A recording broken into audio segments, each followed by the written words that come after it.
Jump in here live, well, live for me. You guys are watching the Outer Banks video right now, and we've actually come home. What you're watching now is almost a month ago. We're home. We've made a couple of trips since then that will be in the next couple of weeks videos, and we're sitting in the driveway. But I just wanted to jump on here to give some information about the drone. I took the drone to the Outer Banks, and I only found out that anything south of Kill Devil's Hill is protected National Seashore, and drones are not allowed to be flown there. The drone footage that you do see in the video is from our campsite, which was a private beach, so that was okay.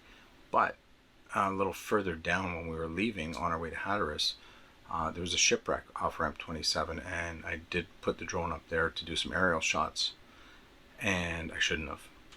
And so those you won't see that won't be included in here. I shouldn't have flown there. I did not know that. We found out when we got to Hatteras. I looked up and I wanted to see if I was allowed to fly the drone over Cook Island, and that's when I realized that the drone was not allowed anywhere on the protected seashore. So you won't be seeing that video because I shouldn't have flown there. Nobody said anything to me, but the drone shouldn't have been flown there, so I'm not gonna air that footage at all. You really have to check. I checked the Before You Fly app and didn't give me any warning whatsoever, and the app that comes with the drone let me take off, so it's still fairly new to me, so I'm not sure if there should have been a restriction in there or if I just needed to do more research. But we didn't fly it the rest of the time. We also went to Cedar Island, and I really wanted to do some drone footage there with the horses on the beach, but we're within 5 miles of an Air Force base, so I wasn't allowed to fly there. So there's not very much drone footage in here, and I just wanted to explain why. And make sure that you check, because I didn't check.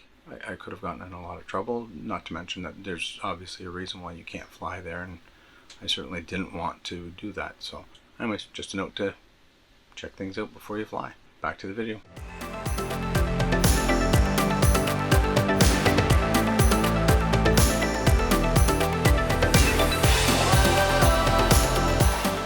I'm just, everybody's complaining that there's no campsites available, and that site, people were pulling out yesterday morning. I don't know if it was the weather, because the weather was really bad, but people were pulling out, and there was so many vacancies yesterday, and even more today. It felt like half the campsite was empty. At least the half that we were on, at least half the sites were empty.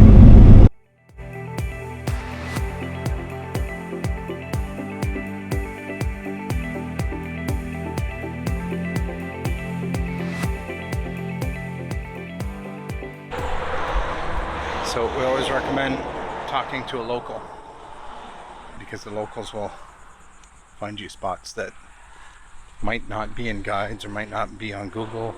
And when we pulled into the campsite, the gentleman checking us in said that this area here is ramp 27,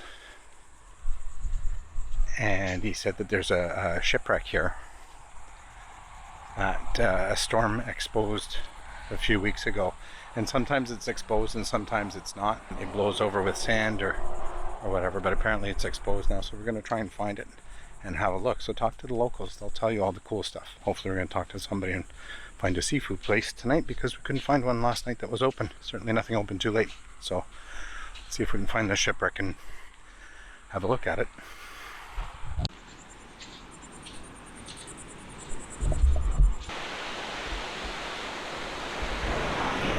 So that's the wreck of the GA Kohler. I think that's how it's pronounced.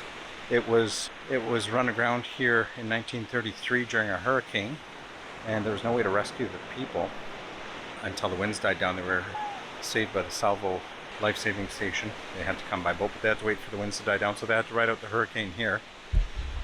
And it's pretty remote. It sat on the beach. It was a 3-mast schooner. It sat on the beach for 10 years. And parts of it were sold off. Furniture and things that were on the ship were sold off to help build the towns around here. And finally, around the start of World War II, the ship was burned for the iron that was in the ship. So they burnt it and collected the iron, and some of the iron is in a local church here. So we'll see too if we can find that church. But this beach is pretty amazing. Lots of shells, lots of surf. We've got the clouds moving back in, so we'll have to see. Hopefully the rain can hold off and we can actually enjoy a day at the beach. But we're here on the beach at the G.A. Kohler. It's the Shipwreck. We did find it.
Interesting fact.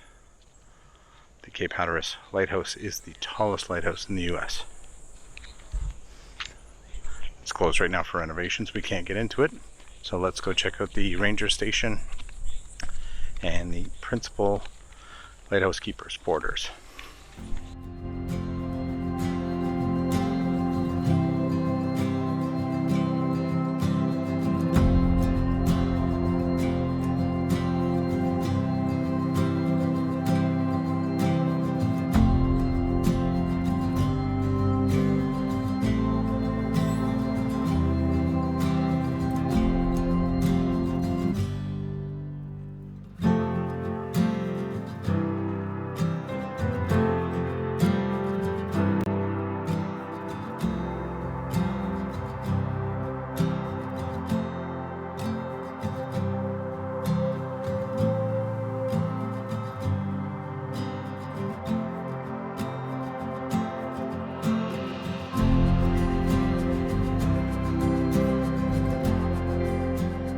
It's finally not raining.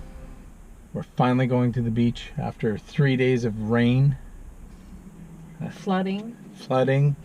I took a bottle of water and washed the side of the truck and the hood of the truck, tried to get some of the salt off. We'll have to do underneath and everything when we get home.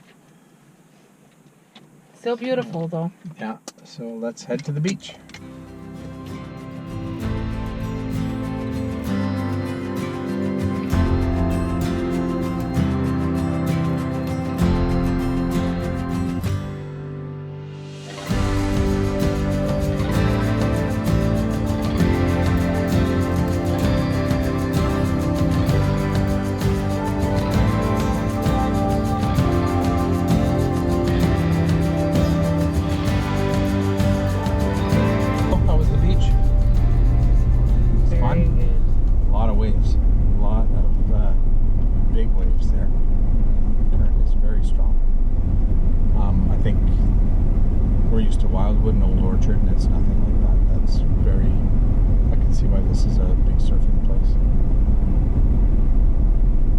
Well, that was a fun day at the beach.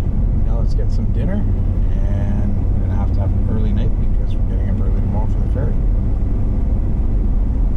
See you tomorrow. It's a pretty cool little ramp. The waves are pretty spectacular here.